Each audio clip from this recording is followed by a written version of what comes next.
and welcome everybody. Today I have a special guest, Kim. Welcome, Kim. Welcome, thank you.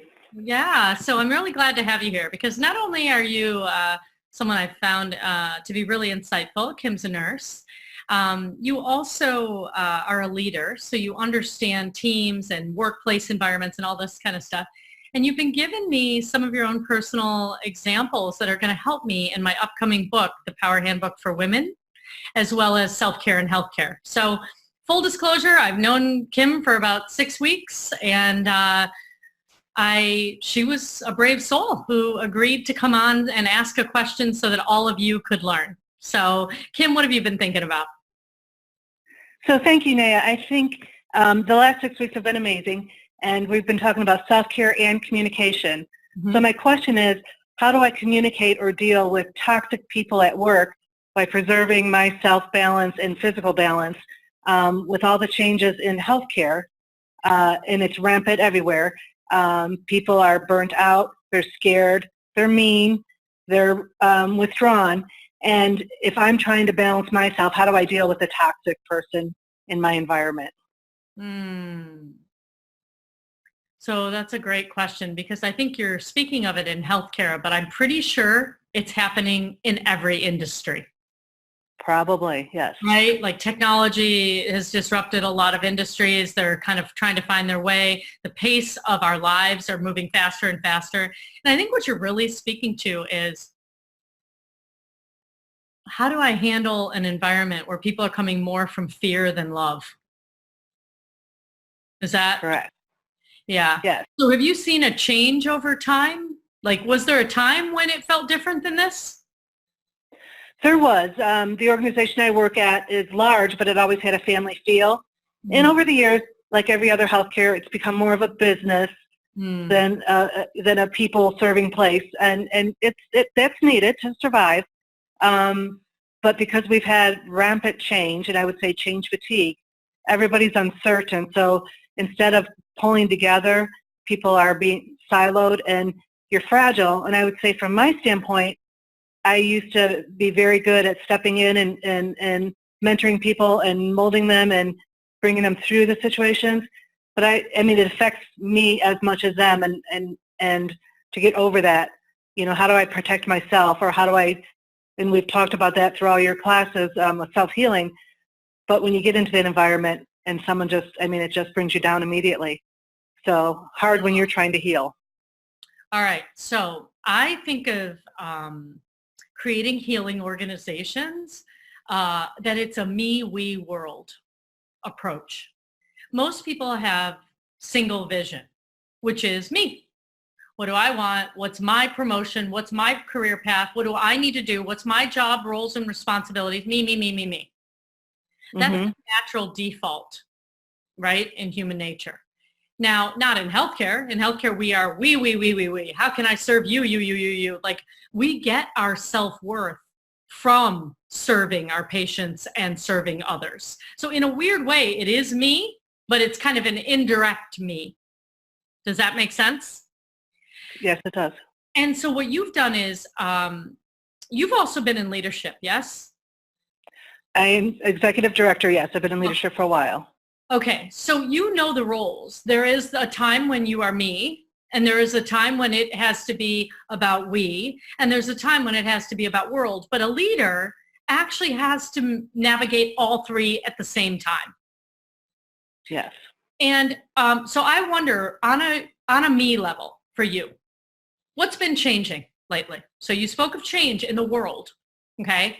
And you spoke of change in the we, right? But there's a me, we. So tell me what's been changing for you. So changing for me, I think it's the first time I've ever really identified that I had anxiety and stress that was impacting me.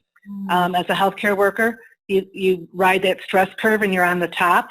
And then when you do that slippery slope down, I didn't know how to handle it. So as I said before, I had my first, I think, anxiety attack. And you're always supposed to be the strong one, the one taking care of others. So it was a perfect storm of a physical ailment, a family issue, and the uncertainty at work. And I just was like, I can't deal with this. But you have to. I mean, you have to move forward. People are leaning on you. So that was my change. That was my what Well, that was going on. me world right there.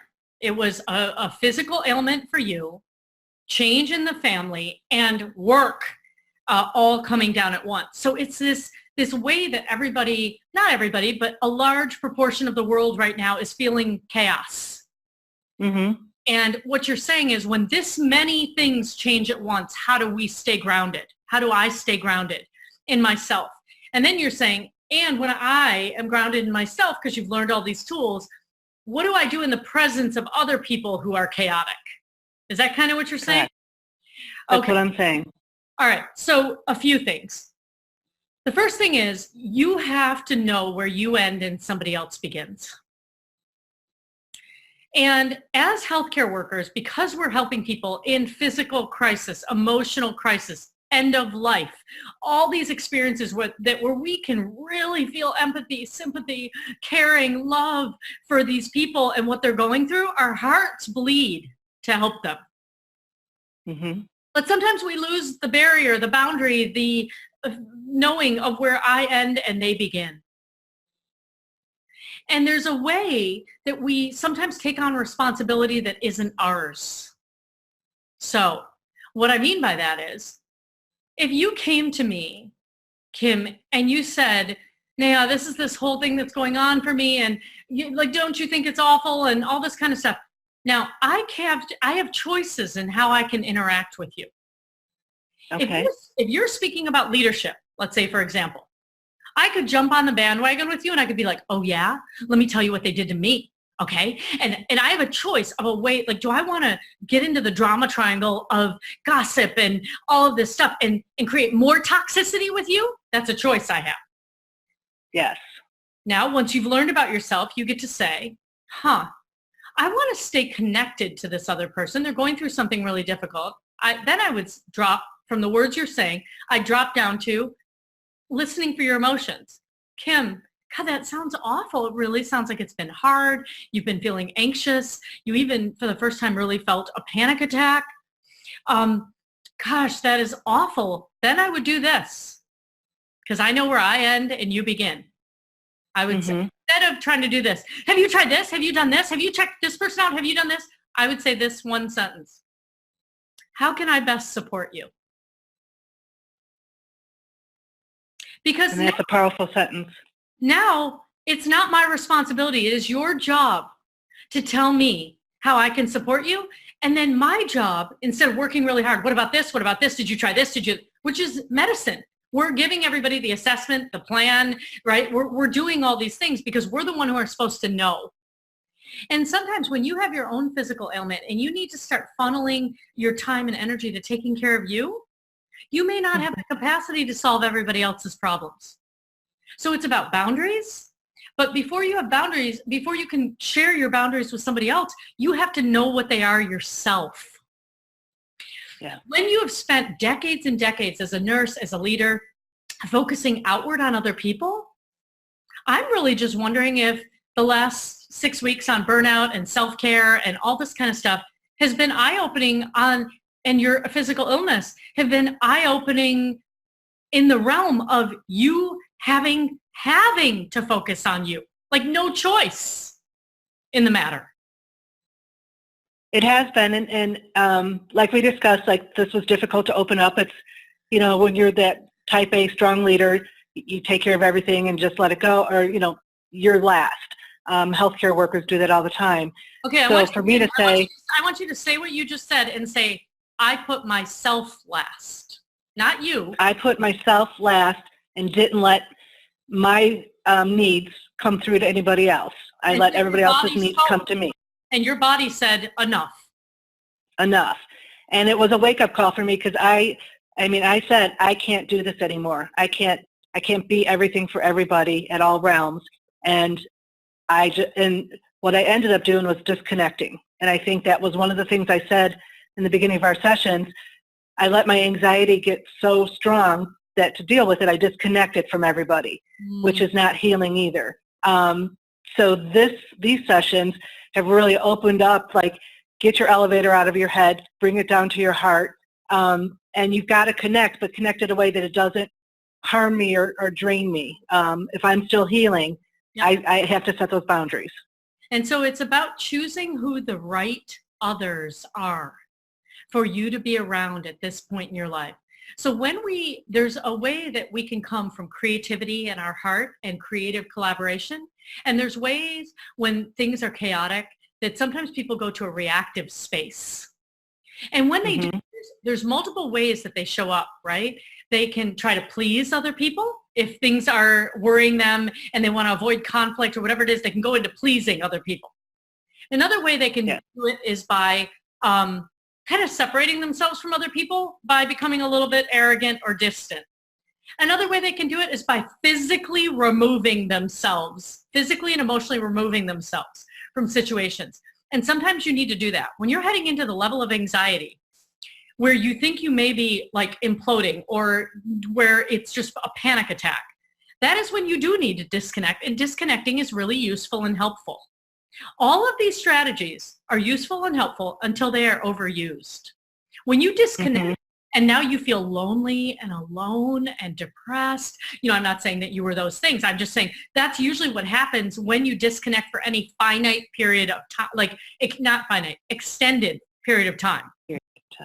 And then too much of a strategy, even if it's a strength in the moment, becomes a weakness. Yeah. And so what you're doing is you're renegotiating and you're finding your way back, because the truth is you can't heal. Like burnout, self-care, physical traumas, emotional trauma, we heal in community. We are humans, and by the way that we are programmed in our DNA, we care about connection and belonging. And we heal in community, not in isolation. But really, really important, Brene Brown speaks about this, is really knowing who you are choosing to open up to and making sure that that is the right community. I gave a TEDx talk on this. It was called, it was several years ago, it must have been 2012. It was called The Community Cure. And it's about thinking and making sure you surround yourself with the right others. And it tells you biologically how we influence one another. Literally by being in the same room, being in the next office next to somebody else, how it has that much effect on us, and we discount it. So tell me what your takeaways are. How was this for you? Did this make any sense? Do you have any new ahas or something that you think you can use? The takeaways, yes. I'm learning to set the boundaries as I'm going back into the community, trying to reconnect. I have to get a little more stress back in my life because I've really gone off that curve. And stress living is part of me. I mean, that's my, critical care, leadership type A. You kind of thrive on that. But I have been selectively telling people. Who thrives on it? I thrive on it. I did, and I need to bring back. I am starting to connect with people and reaching out to them and telling them what I've been going through, because up to this point, it's been very private to me. With our group on Thursdays, a great support group. But I've also reached out to a few select friends and a coworker, and they're safe people for me. It's not somebody I'm going to worry about if they judge me or not. Obviously, I'm not going to go into a meeting and say, "Hey guys, having panic attacks, anxiety attacks." But I really have find your community, find what your boundaries are, and how to have the conversations with them to get what I need and to get to how I move on. Not we, not them, me. And as a leader, you are expected, no matter what the time is, to put on a good face and help your team. As a leader, help your team through. I feel the. I'm expected, and you're told. You are told. I am told. I am told from my superiors. Get your team, engaged. And I need to say, well, how about me? How can I get my team engaged or the frontline staff engaged if I feel uncertain, if I feel the fear for the future, if it is impacting me? Yep. And so what you say is, I want to get my team engaged, and the support I need for me in order to do that is. So you have a responsibility to get really clear about the same question we asked earlier, which is, How can I best support you? So your job with your Yeah. leadership is to do that same thing. And I guess this is not going to be as private anymore as it has always been. And what I will tell you about that is you're going to share your experience to empower other people to know that it's okay. That if they're experiencing something as well, this is actually about you stepping into your personal power, owning what's true for you, and saying, this is my experience, and I'm going to get better at boundaries. So thank you so much for doing this and being with us. And yeah, it's just been really an honor to talk to you. And thanks for all the help you're going to give other people.